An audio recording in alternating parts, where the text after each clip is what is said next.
Good afternoon. Welcome everyone.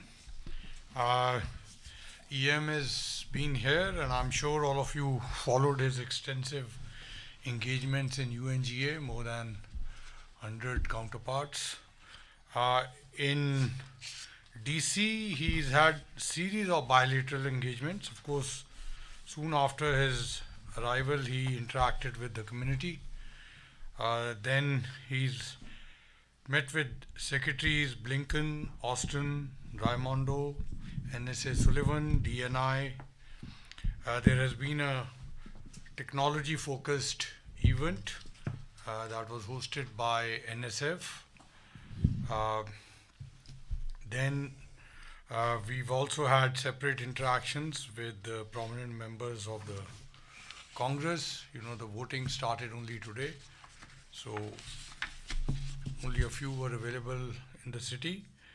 Then he's also interacted with a number of senior officials, both from White House, NSC, and state, DOD, Treasury, Armed Forces, then some scientists and researchers. With these initial comments, he's also had interactions with the business, and two roundtables, one we just finished now. With these initial comments, I'll request EM to make his initial remarks, and then we can have the questions. Well, thank you, Ambassador. I think it's been 3 very active, intensive days in Washington. Ambassador has listed out the meetings and interactions that I've had. I'm coming here after a gap of a few months. I was last in April. A lot of things have happened during that period. Of course, our contacts with the administrations have continued, partly because I meet my counterpart quite often on the sidelines of other gatherings. We talk to each other sometimes as well on the phone. There have been continuing contacts, but there is nothing like a visit where you spend time, meet face to face, talk, not just with your counterpart, but other secretaries and leading officials, because our relationship today is so broad and frankly so important that it is essential to have that face-to-face engagement on a regular basis. Overall, my sense is our ties are in a good place. If you look, we've been, our trade's been doing well, investment flows are good, our political exchanges have been very solid. There might be some process issues on visas, but in terms of actual movement of people, it's on a longer time frame again been quite positive. Education, student numbers are again strong. So there's really a lot that we can look at and credit ourselves with. But having said that, I think both sides have recognized this is a relationship of a great capability and potential. There's still a lot of room for it to grow. There are new avenues that we could look at, and part of the reason for the meeting which the ambassador organized with the National Science Foundation was really how do we look at science and technology and research and collaboration in critical and emerging technologies, and really create some big broad avenues for further collaboration. I think there's a lot of enthusiasm I saw on the American side for that. He's walked you down some of my other meetings, but there's also a global context which is very important for my discussions, and they reflected to a great deal my conversations at the UNGA as well. the world economy was already under a lot of stress because of the COVID. Uh, uh, the Ukraine conflict and its repercussions have added to that. We've today, for a lot of countries, including us, higher energy costs, much higher energy costs, are a source of obvious anxiety. We can see food inflation in some countries even face availability challenges. That's another big worry. There are justified concerns about fertilizers, access to fertilizers, and trade in fertilizers. And remember, today's fertilizer problem is going to be tomorrow's food problem. Many countries are struggling with unsustainable debt. There are trade disruptions.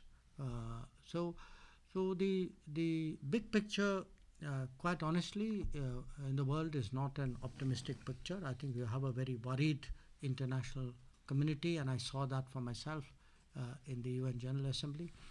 So that too, where was a sort of a broader context in which we had discussions, because today, if you look at the India-US relationship, it's not a narrow relationship only devoted to each other's gains. I think our relationship today impacts the rest of the world, definitely does the Indo-Pacific. There are a lot of countries who look to us individually or bilaterally for some part of the betterment which they hope for, and the solutions which the world is searching for in many respects. So that's the sort of broad sense which I want to give you.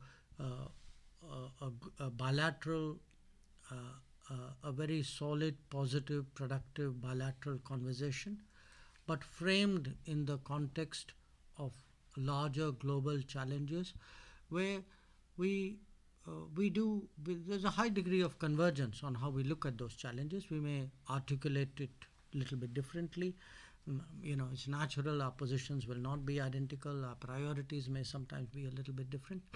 But again, the good part of the relationship is today that we understand that we have to make space for each other, and that we can work with each other even if we do not entirely agree on every aspect of every issue. So it was I would say, a very comfortable visit in that sense. I think we had some very good conversations, but I'd be happy to respond to any questions or comments or clarifications you may have. Just to mention, EM is leaving this evening.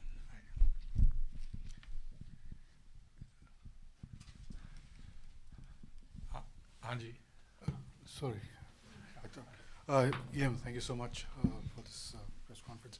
Okay, I want to take you back to the Prime Minister's comments in Samarkand, and if I may. The first part has been reported about, and much excitement has been around the first part, that there is not the air of war. The second part is what I'm interested in. The second part is that he said that on phone, we have had this conversation on phone, and we have discussed this very often, that diplomacy and dialogue is the way out. So what happened? What made the Prime Minister go public with this? Something that he had been talking to, as he said, to President Putin privately on telephone calls, but publicly bringing it up, saying this is not an era of war and that you need to. I'm not sure I would put it the way that you have put it. Remember, this was the first face-to-face meeting which the Prime Minister was having with President Putin after the commencement of the Ukraine conflict. They last met in December of last year. So, it was very natural when they have a face-to-face meeting that you begin the meeting, the press is there, you make the press remarks, and if you look at the video of that particular occasion, that's exactly what happened. Now, it's not as if we have not said that before. that we have been expressing our concern about the conflict, about the need, about the urgency for early cessation of hostilities, about the need for dialogue and diplomacy. So there has been a steady refrain. Uh, so I think, to my mind, it was entirely natural that if the Prime Minister of India and the President of Russia were meeting at this juncture, that these subjects would be addressed, and I think that's what the Prime Minister did. Saurabh Shukla. Thank you, Ambassador.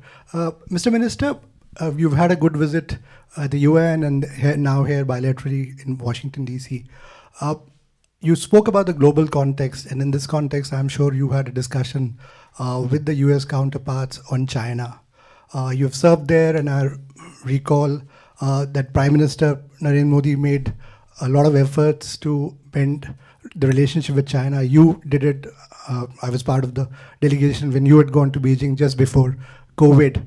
Where do you see the US and India's interest converging when it comes to China? How do you handle a belligerent China, I would say, in Indo-Pacific? Because certainly the relationship between India and China, China and the US, is not in a great term. How do you handle China bullying its neighbors in this Indo-Pacific and in the global context?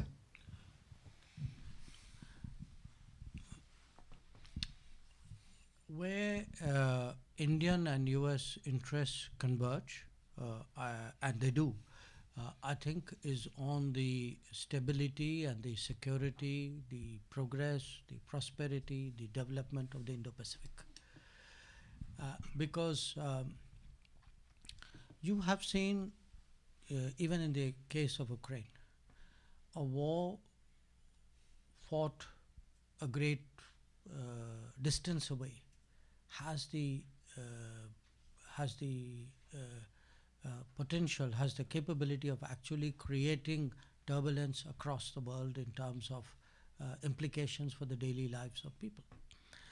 So you have to understand today this is a very globalized, extremely interlocked, a very interdependent world.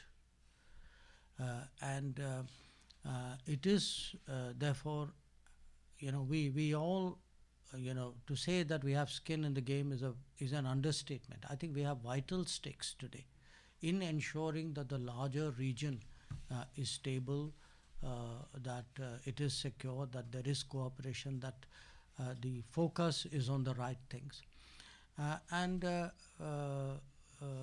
To my view, what we have seen in recent years is an India whose interests and inclinations extend sufficiently eastwards into the Pacific, and a United States which is open enough to work flexibly and comfortably with partners, going beyond the orthodox limitations in the past of treaties and alliances and so on. So the world has changed, and frankly, all of us have changed along with it. And we do today appreciate that no single country by itself can actually shoulder the responsibilities or the burdens of international peace and common good. That it requires a collective effort, it requires a cooperative effort. And India-US is one part of it. We have a bigger gathering or a coordination in terms of the Quad. But there are still bigger ones. I mean, if you look at two new initiatives, the Indo-Pacific Economic Framework and the Indo-Pacific Initiative for Maritime Domain Awareness, they extend beyond them. They are open, they have multiple players out there. So to me, a globalized world, countries who are conscious today that the world is not unipolar, it's not bipolar, There have to be multiple players.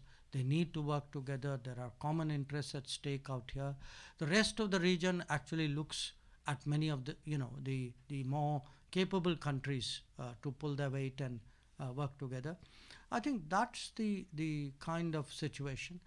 I believe in defining international affairs in positive terms. That's usually how diplomacy is done. So I would urge you to think of it as really a betterment or a strengthening of the Indo-Pacific as a shared objective between us. PTI, Lalit Jha. Thank you, sir. During the meetings with Secretary Blinken, did you raise the issue of F-16 with them in particular, and did they raise the issue of India buying oils and other things from Russia? And secondly, you mentioned about we have a worried international community, as Prime Minister always says, Aapda mein Avshar. What are the opportunities for India in this hour of crisis? With Secretary Blinken, not just with Secretary Blinken, I think a number of issues pertaining to our neighborhood came up.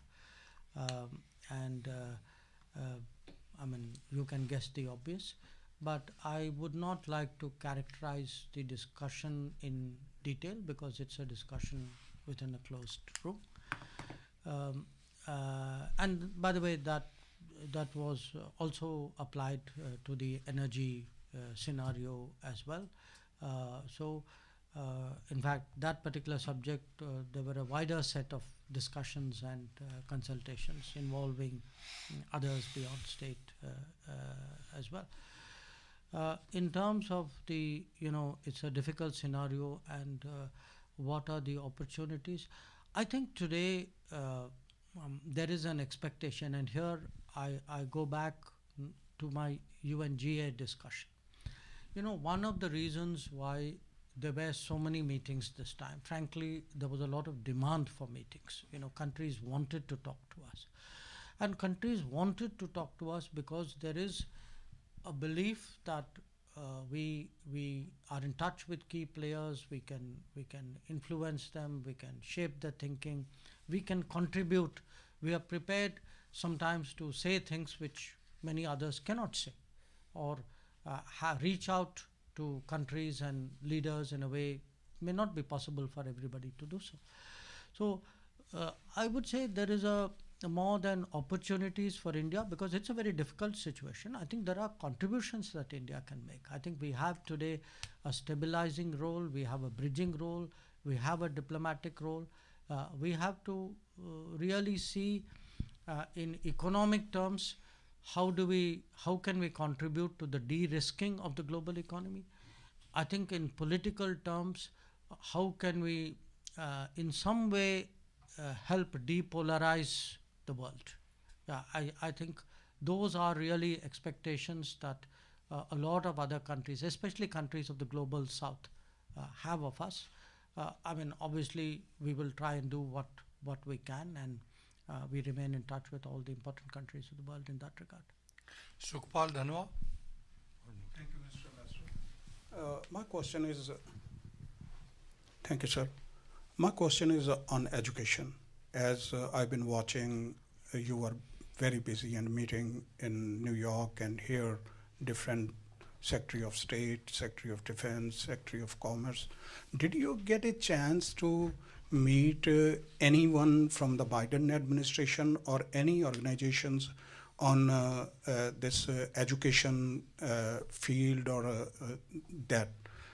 And the second is related to education as well, but that is a not question but concern.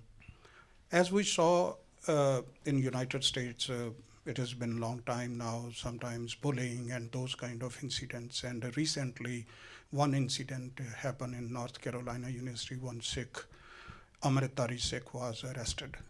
And I'm glad embassy immediately involved. I got messages, what is happening, and we've been working.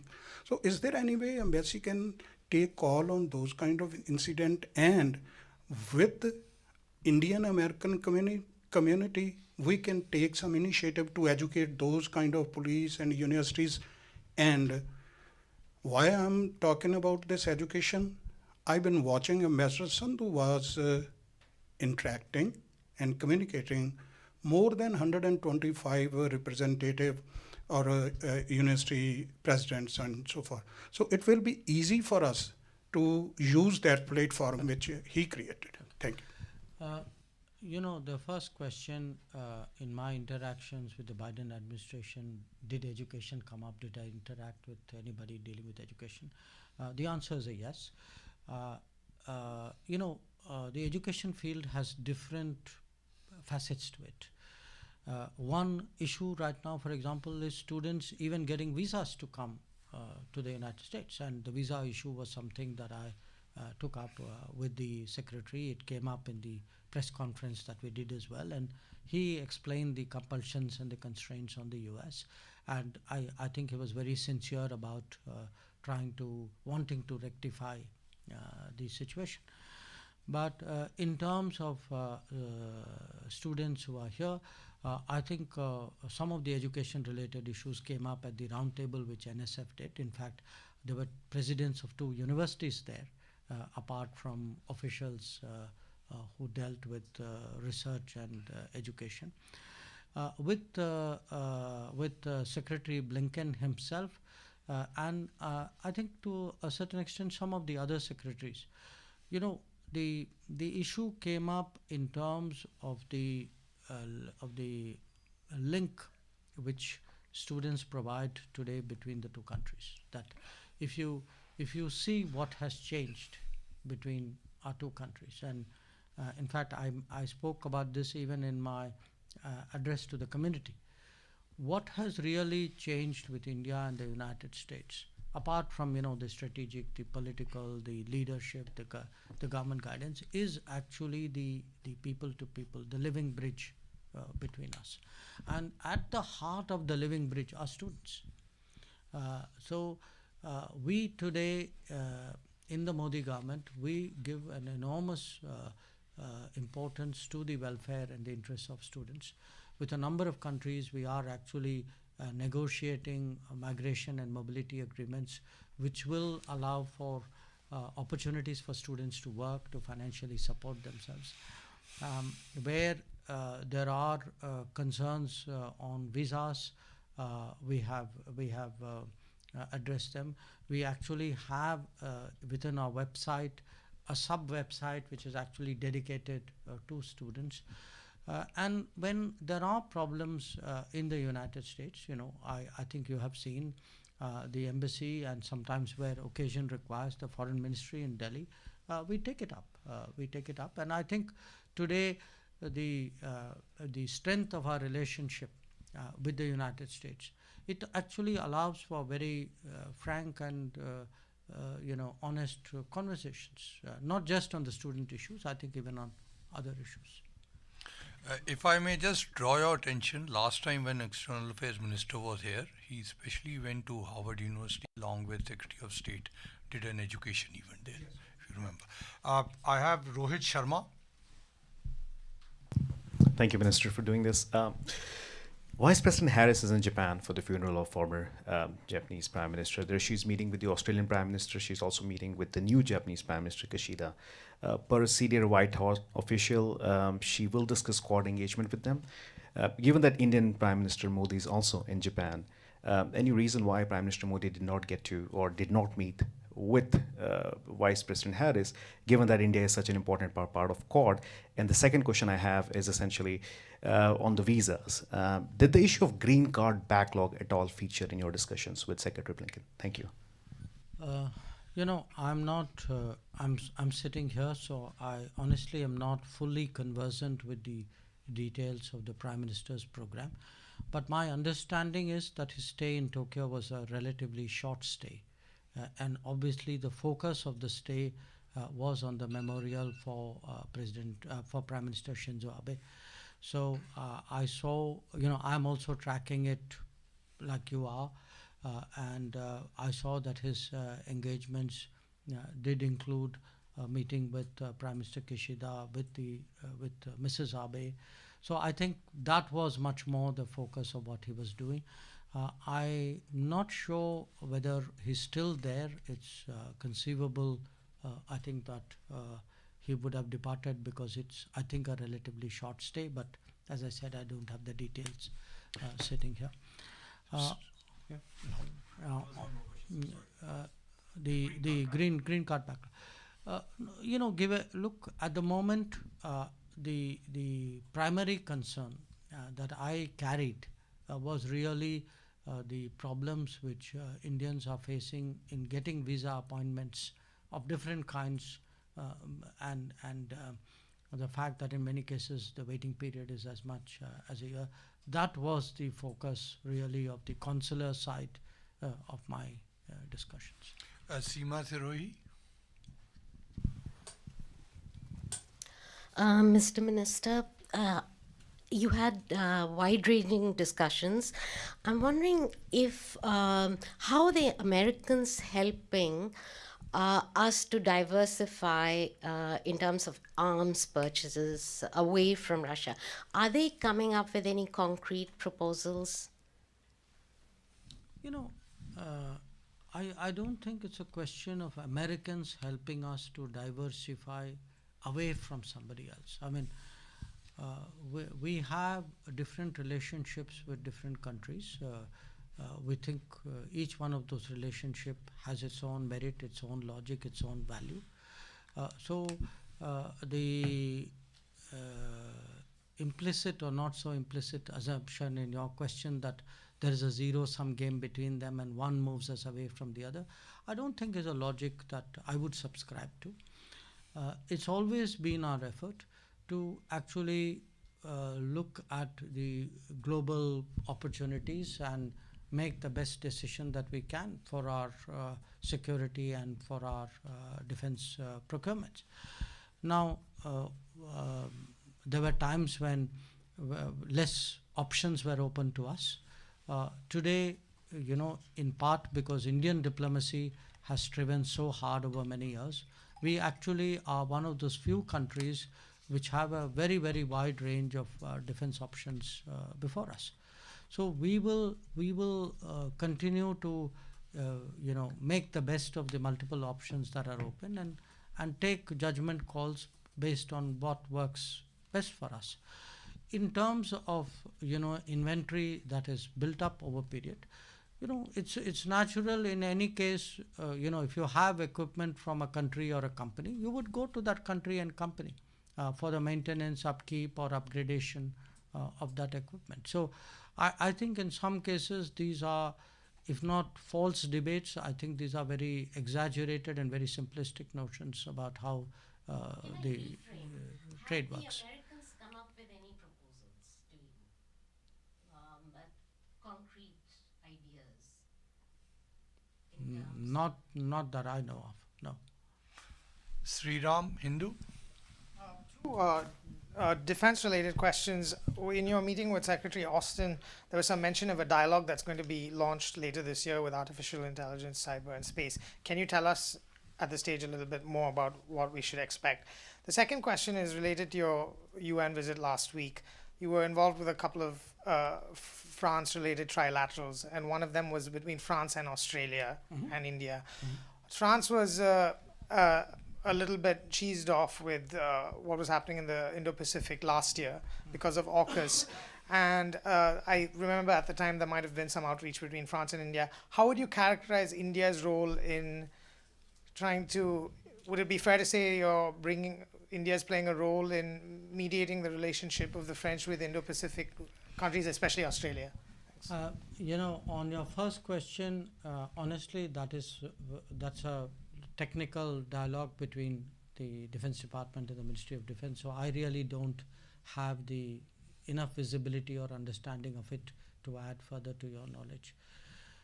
On your second question, yes, obviously there were some issues between France and Australia last year, which is why the trilateral, which was at that time planned, did not take place.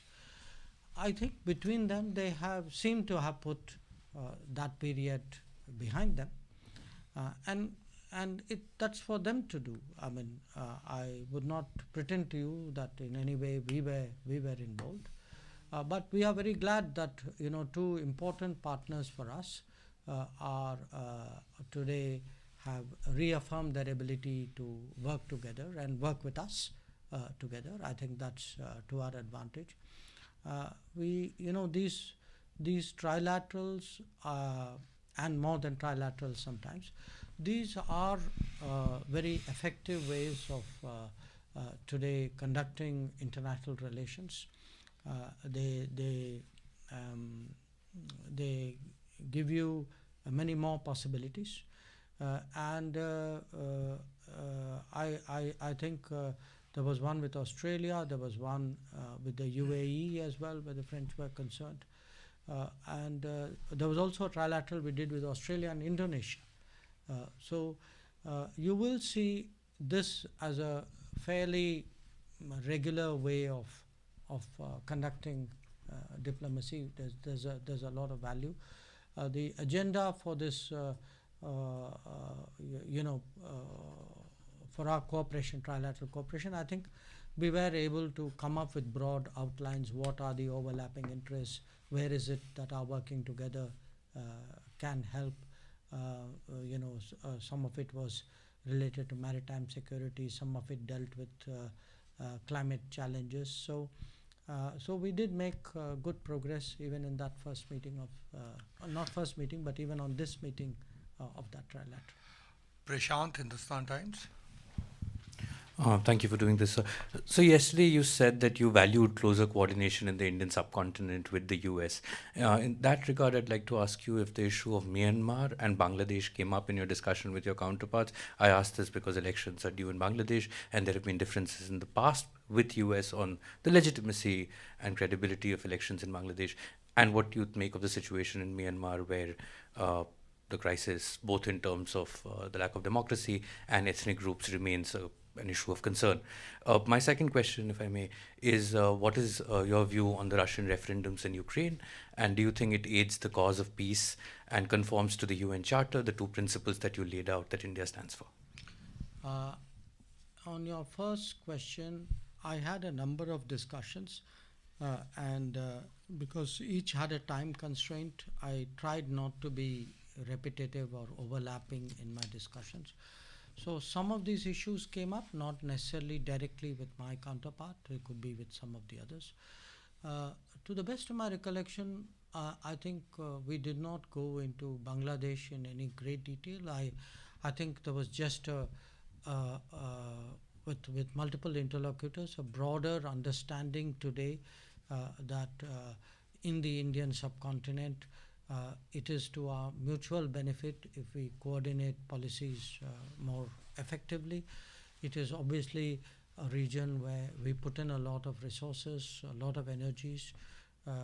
It's closer to us, so in a sense we have an understanding of the place, and I think that's something which is appreciated. In some of the meetings, Myanmar came up in a little bit of detail, and I think we exchanged views about where matters stood right now, and whether there was some prospect of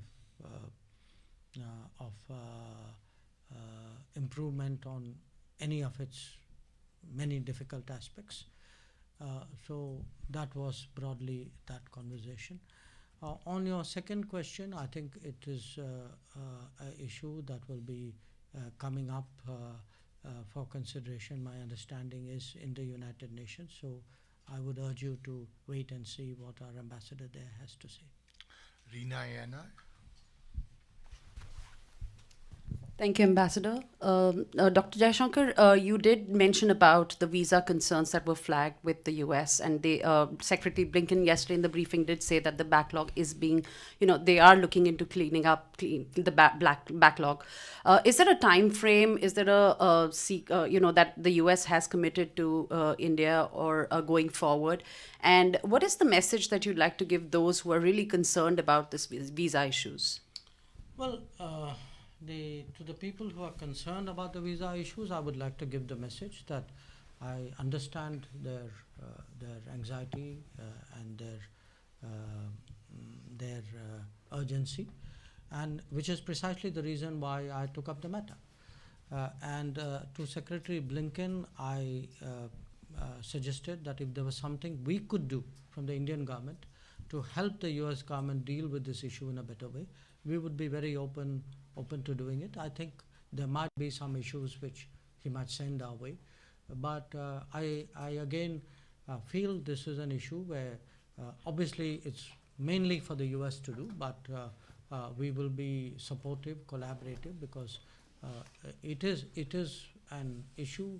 I mean, because we have today, and I hear this on a very regular basis in India. I mean, there are families who are not able to meet. There are people who can't keep their business appointments. There are students who are waiting for a long time. So it's a really it's a genuine, serious problem of some magnitude. So, but I'm very confident that with the sincerity that Secretary Blinken showed, and the seriousness with which I hope they would address this, and with any support that we can provide, we hope that things will improve. Vishnu Jayaraman, News India Times. Thank you, Ambassador, and thank you, Foreign Minister. My question is this Prime Minister Modi's message to Russian President Putin that today's era is not an end of the war. Even though this was India's consistent stance, calling for dialogue and diplomacy to de-escalate tensions in Ukraine, his recent public and direct statement to President Putin made a huge impact. Since India is going to assume the presidency of G20 and the United Nations Security Council, how do you view the Russia-Ukraine issue moving forward, given Russia is central to both G20 and the UN Security Council? What challenges do you foresee? Well, as I had explained in answer to an earlier question, it was a subject which was, an obvious subject to come up at the meeting. The position that the Prime Minister took was consistent with the position that we have been taking earlier. Now, possibly, it was received and perceived in a way because it was a face-to-face meeting, whereas earlier on, these were reports of conversations that had taken place. So, in terms of the impact that they made on the global media, I think it's understandable that a physical meeting made a stronger impact than a sort of a second-hand report in a way. In terms of the G20 and the UN Security Council, I think this issue will naturally continue to feature in all important international discussions. Where the G20 is concerned, our view is the G20 was primarily financial, economic, sometimes partly a social policy mechanism. That was the mandate or the remit of this organization. Given the fact that the world is today grappling with energy security, food security, fertilizers, debt, trade disruptions, these very critical, pressing problems must be addressed by the body which has a history of 20 years doing this. So I think it's something which really needs to, we hope that will become the focus of what happens when the G20 meets. Obviously, I mean, Ukraine will have some impact on how this works, but at the moment the presidency is with Indonesia, and this, we have committed our fullest support to Indonesia to ensure a successful G20 presidency. On the Security Council, during our presidency, there will be two themes which will be important. One is on the reform of the United Nations, and you note there have been some developments in that regard, including an American position that has been articulated by President Biden and a Russian position articulated by Foreign Minister Lavrov. Our second theme will be pushing is counterterrorism. That's a widespread global concern today. It's an issue on which we also see a stronger consensus. So those will really be the focus of what we'll be doing. So Yashwant and Seema have second questions. Okay, we'll take that and then end with that. Only Then four? we'll open up a full round. Thank you. Okay, four now. Thank you so much, Ambassador, and EM. Thank you so much for taking a second round. My first question is, I have two parts to the question, two questions actually. Come on. No, Yashwant. Okay, This is so on the question about the UNSC and upcoming Indian presidency in December, how serious are the Americans now? They have talked about UNSC reforms before, and they have agreed to our claim to a permanent seat. But how serious are they this time? Do you think they really want to push it, which could take it? I mean, the process hasn't moved an inch over the last since the IGN started. I mean, there is no text to discuss, nothing.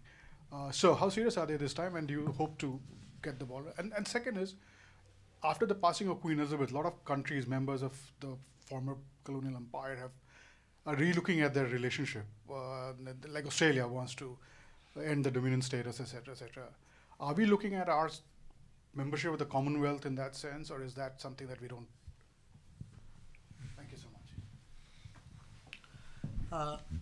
On the first question, my understanding is that the position that President Biden put forward is the most explicit and specific articulation of the U.S. Support for reform of the UN, including the Security Council. So I don't think it's a reiteration of something. I don't think in that sense it's kind of business as usual.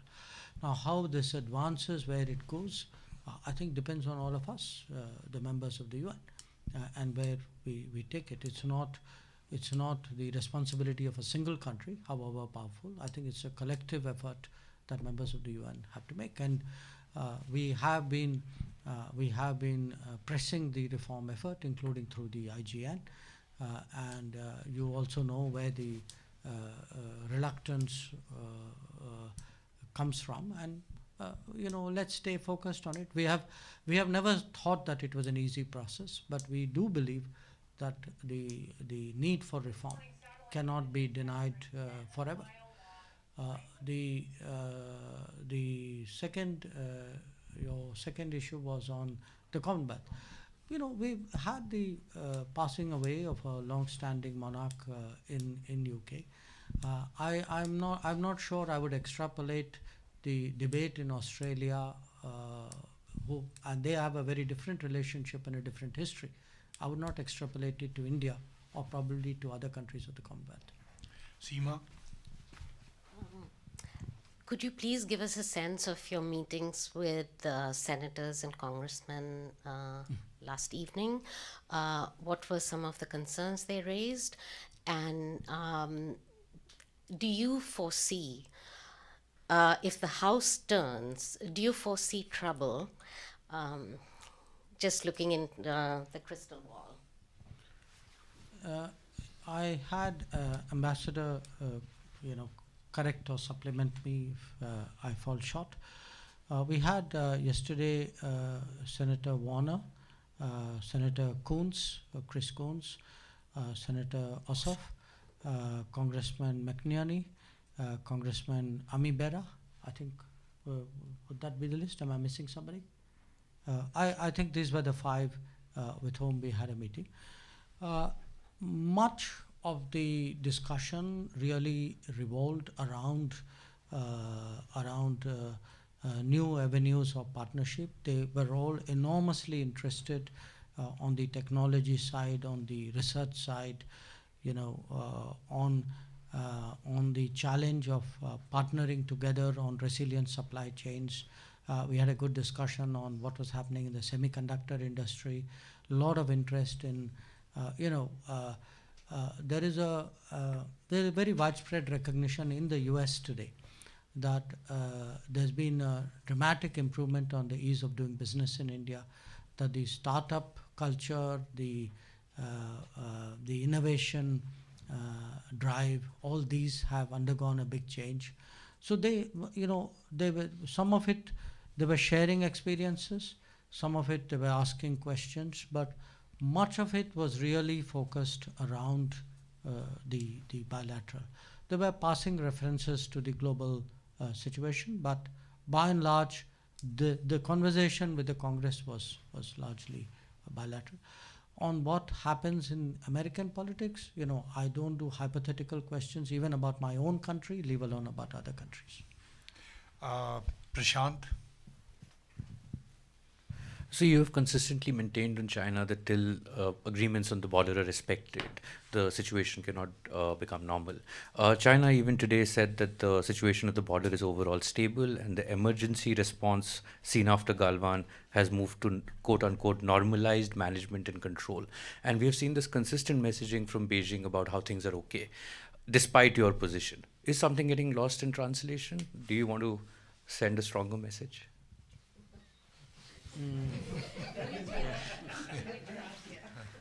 No, look, I think if the spokesperson of a foreign ministry were to say something, I would urge you to seek comment from the spokesperson of the foreign ministry of the corresponding country. I think what I have said, to my mind, represents accurate policy assessment of where the state of our relations are. We continue to strive for a relationship with China, but one that is built on mutual sensitivity, mutual respect, and mutual interest. Sri Ram, who's left? Since you left us for the British, so I just thought that's okay. Yeah. Saurabh Shukla. I'll come back to China because I was looking for an answer. You're known for your eloquent one-liners. What's your message to the Chinese leadership? And I would ask again, a leadership which is actually indulging in hegemonic behavior in Indo-Pacific. Some straight talk on that, Mr. Minister. No, I think my last observation should have answered your question. There are two quick ones, Reena and Dhanwa, and we finish. So on the business leaders meeting that you had, yesterday and today, what were the concerns? And if you could just, delve into what really was discussed with the leaders.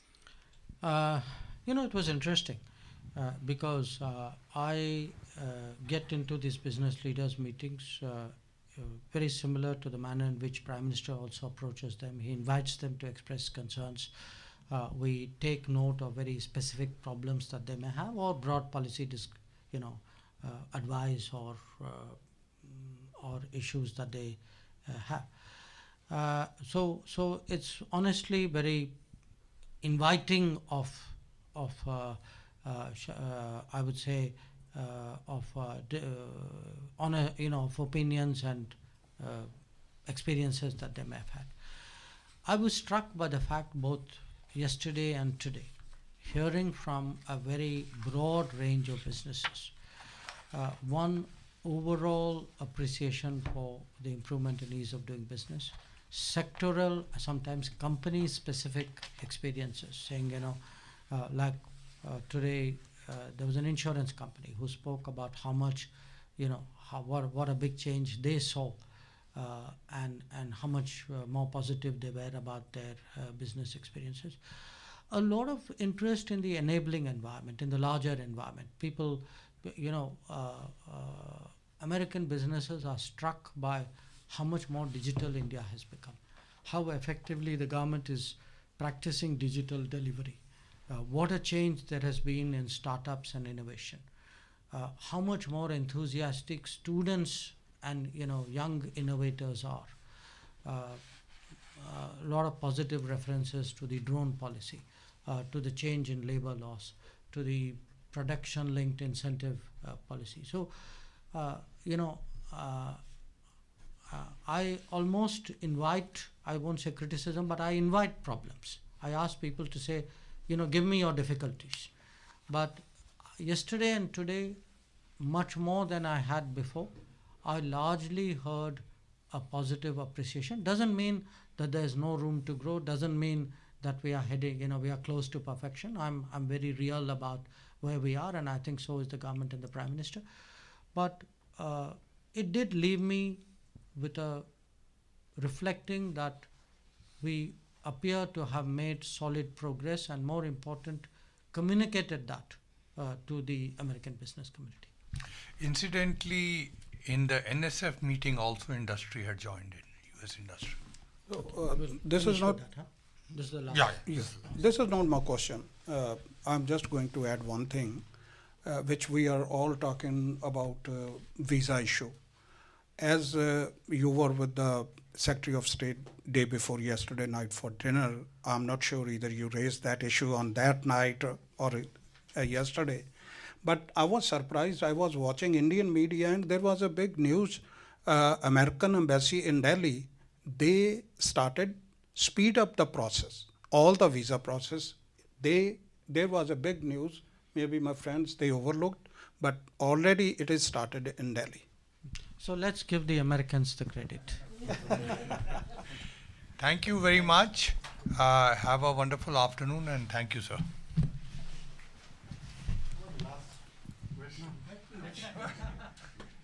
Yes.